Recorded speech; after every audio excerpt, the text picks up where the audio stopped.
그러니까 제가 아까도 얘기했지만은 그 내연남이라고 하는 분이 정말 항복 의원을 뭐 사랑했을 수도 있고요. 근데 이제 저희가 보는 거는 뭐 사랑했고 안 했고는 저희 관심사가 아니고 항복 의원을 이제 로비 창구로 이용했을 가능성 의혹이 좀 있어 보여. 그러니까는 국민의힘 지도부나 그 현역 의원들을 만나서 뭐 민원을 제기하거나 뭐 이런 아니면 또 이제 본인이 이제 그 내년 총선에 네. 그 나가려고 하니까 뭐 공천을 또 부탁할 수도 있고. 예. 그러니까 이 사건이 그분의 결심에 따라서 굉장히 큰 스캔들을 번질 수 있다. 저는 그렇게 보는 거죠. 이분 제가 볼 때 그냥 그냥 넘어갈 분은 아닌 것 같아요. 굉장히 네. 특이하거든요. 제가 봐서는 아마 성리학적 세계관에서 벗어나 있다고 한다면 제가 봐서는 터진다고 봐야죠. 그렇죠. 이분 약간 피아가 잘 구분이 안 되고 그러니까 어제의 동지가 내일의 적이 되고 어제의 적이 오늘의 동지가 된 그런 스타일 같더라고요. 그러니까 지금 벌벌 떠는 사람도 꽤 많겠네요. 네.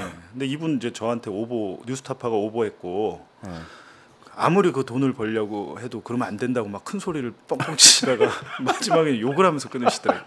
그러니까 저한테만 한 게 아니라 그 한국일보 그 조소진 기자 여기자잖아요. 네. 여기자한테도 그렇게 욕을 했다고 그러더라고요. 근데 이제 한국일보 전화 통화 내용에서는 그 기사에서는 그 욕은 안 나와 있고요. 이렇게는 나와 있습니다. 근래 5호를 얘기합니다. 국민의힘 대표와 사무총장, 사무부총장, 당대표 비서실장, 수석 대변인 이런 분들을 만나 인사하고 저녁에 술도 한잔 했다. 이렇게 실토를 했어요. 그러니까는 이제 지도부를 만난 거잖아요. 사실은 이거 쉬운 일은 아닌데. 아니 근데 기자가 무슨 사실 확인 요청을 하는데 저렇게 자랑하는 기도 드물거든요. 자기의 그 인맥에 놀랬어요. 대해서 엄청나게 지금 자랑을 예. 하시고 있죠. 예. 그래서 뭐 그러면서 또 뭐라고 얘기하냐면 한국일보하고 통화에서는 기자하고 통화에서는 원내에선 나와 홍보 의원이 늘 같이 다니는 사람으로 알고 있고 홍보 의원의 도움을 많이 받고 있다 이렇게 얘기를 했어요. 그러니까 이게 이제 뭐 본인은 경제 공동체라고 주장을 했는데 이거는 이제 거의 정치 공동체 같아요. 예? 네. 예. 근데 이분 뭐 부산의 한 지역구에서 출마할 생각이 있었다면서요? 그러니까 자기 건물이 있는 거기 부산 진갑이 서면 그쪽 같던데 거기에 뭐 이분이 그러니까 부산시 축구협회장도 하시고 여러 가지 그리고 한때는 또 민주당의 지역위원장이었어요. 남구갑인가 그래갖고 네. 민주당의 지역위원장이었다가 황보 의원을 만난 뒤 탈당을 하고 국민의힘에 입당을 했는데 단순히 입당한 스타일이 아니죠. 국민의힘을 이분이 뭐라고 그러냐면 박형준 그때 맞아요. 부산시장 보궐선거에서 네, 자기를 부산시장. 찾아왔다는 거 아니에요. 박형준이 나한테 와가지고 공동 선대위원장을 맡아달라고 부탁을 했다는 거 아닙니까? 네. 이분의 주장이 그렇습니다. 그러니까 나는 거물이야. 나는 그 일반적인 사람이 아니야라는 걸 항상 강조를 하시더라고요. 네. 실제 부산시장 재보궐 선거에서 박형준 후보의 공동 선대위원장을 네, 맡아요. 네, 이번에 그렇죠. 공식적으로 직접 맡았습니다. 네. 사실이고요. 맡았죠. 잘하면 박형준 시장도 혹시 떠올 그러니까 수도 있겠네요. 가능성이 있죠. 그리고 이분의 회사에 네. 등기이사를 했던 분이 네. 지금 현재 부산시 경제부시장입니다. 이렇게 그러니까 이분이 일종의 황보 의원에 대해서만 스폰을 한 게 아닌 것 같아요. 네. 아주 다양한 정치인들. 사실 합법적으로 스폰하는 제일 좋은 방법은 회사에 그렇죠. 이사든 뭐든 네. 해놓고 합법적으로 월급을 주는 거예요. 거죠. 네. 그게 이제 가장 그 합법적인 스폰서십 관계에 그러니까 그 단계거든요. 지금 부산시의 그 부시장분은 많이 좀 떨고 계실 것 같아요. 그럼 뭐 어떻게 지금 럭비공 같은 분이라서. 부산시 게이트가 될 수도 있겠는데요. 이러다가 그렇죠. 그리고 이 양반이 보니까는 이거는 재작년 3월달에 국민의힘에 입당해서 지난 대선 때는 국민의힘 중앙선거대책본부 조직 2본부 부본부장을 했어요. 네. 그러니까 윤석열 선대위에 활동을 했고요. 그리고 또 윤석열 대통령 취임식에도 초청받아가지고 참석을 했어요. 그러니까요. 예. 야 이게 그러면은 어쨌든 간에 내년 총선에 출마하고 싶으니까 줄을 확실하게 서긴 섰네요. 네. 근데 이제 그 꿈은 이제 날아간 것 같고요. 이제 한국일보와 이제 뉴스타파 보도를 하면서 아시겠지만 처음에 한국일보 보도했을 때 대다수 언론이 받아쓰지 않았습니다. 다 외면했다고요. 그 한국일보가 굉장히 외롭게 아무튼 한국의 언론은 참 문제 많아요. 네, 보도를 했는데 저희가 이제 중간에 왜냐하면 저 같은 경우는 김연아 전 의원 사건이 있었기 때문에 유사한 사례를 찾고 있었어요.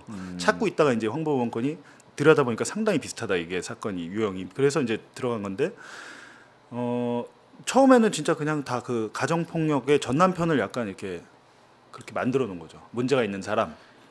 그러니까 전 남편의 주장하는 내용에 대해서 주목을 한 게 아니고 저 가정 폭력 범으로 매도를 해가지고 전체를 다 덮으려고 한 거죠. 아니 그러니까 달을 가리키면 달을 봐야지 왜 손가락을 보냐고요. 그렇게 됐는데 이제 결과적으로 저희가 여러 가지 뭐 전 남편의 지금 인터뷰 말고도 뭐 계좌 내역이랄 때 녹음 파일을 다 확인을 하면서 이제 본인이 이제 자진해서 탈당을 하고 하셨는데 불출마의 문제가 아니라 제가 볼 때는 지금 뭐 탈세까지 사실이면 형사 처벌을 받을 피할 수는 없을 거다 이렇게 보는 거. 지금 한 1년 가까이 남았잖아요. 의원직 임기가.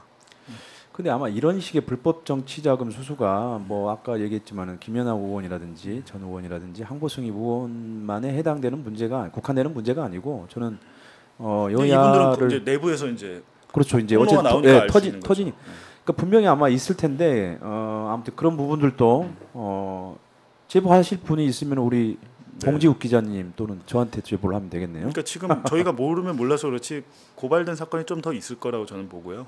네. 이게 당의 문제가 아니라 굉장히 이런 식의 그 불법 정치 헌금, 공천 헌금 문제는 결과적으로 지금 국민의힘만 계속 문제가 되잖아요. 그 박순자 전 의원도 그렇죠. 안산에서 그 당협위원장 하면서 이분 뭐 엄청 몇 억 받으셨잖아요. 그래서 지금 아마 이번 달에 1심 선고가 나올 겁니다. 지금 보석으로 나와 있는데 이분 같은 경우도 그 시의원 공천용으로 해서 돈을 꽤 제가 알기로 2억 이상 받으신 걸로 알고 있습니다.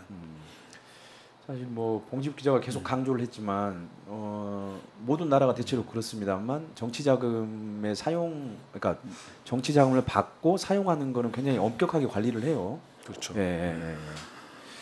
근데 국민의힘 보좌진들 사이에서 이제 그 황보승이 의원실 돈으로 그 내연남에게 KTX와 비행기표를 결제해 줬다.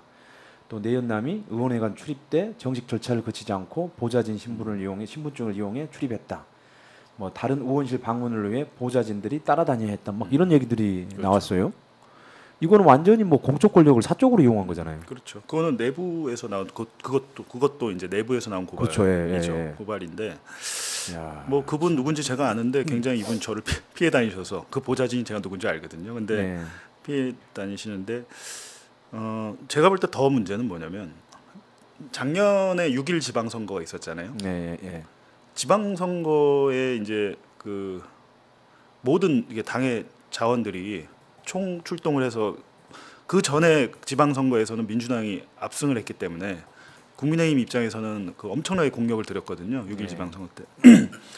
6.1 지방선거 선거운동 기간에 황보승희 의원과 이 내연남이 또 제가 보니까 네팔에 있었더라고요.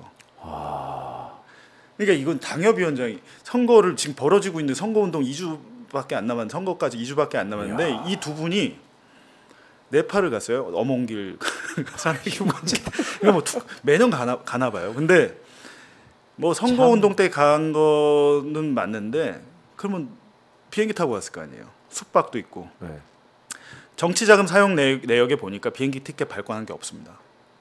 그러면은 그건 정치 활동이 아니기 사적인 활동이기 그렇죠. 때문에 개인 돈으로 했거나 아니면은 뭐 아니면 제가 볼 때는 어몽길 휴먼재단에서 해줄 리는 없었 그러니까 그 내연남이 제공을 한 거겠죠.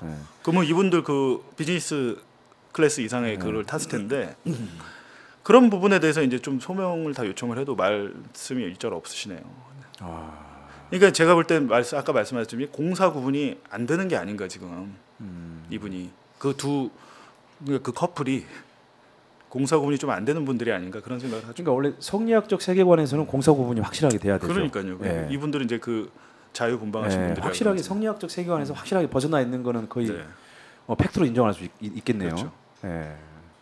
근데 아까 제가 지금 까먹은 게 하나 있는데 그 66명의 상납자 리스트 그 자필 메모에 의한 주로 어떤 사람들이 거기 있는 건가요?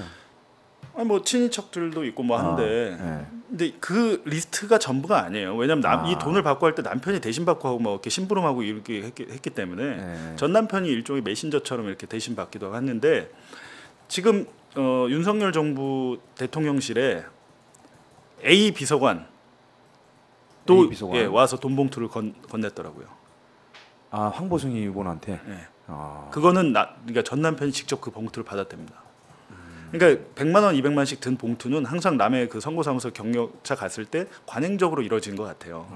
그러니까 그 A 비서관은 지금 모 큰 공기업의 감사 계시더라고요. 제가 확인해 보니까.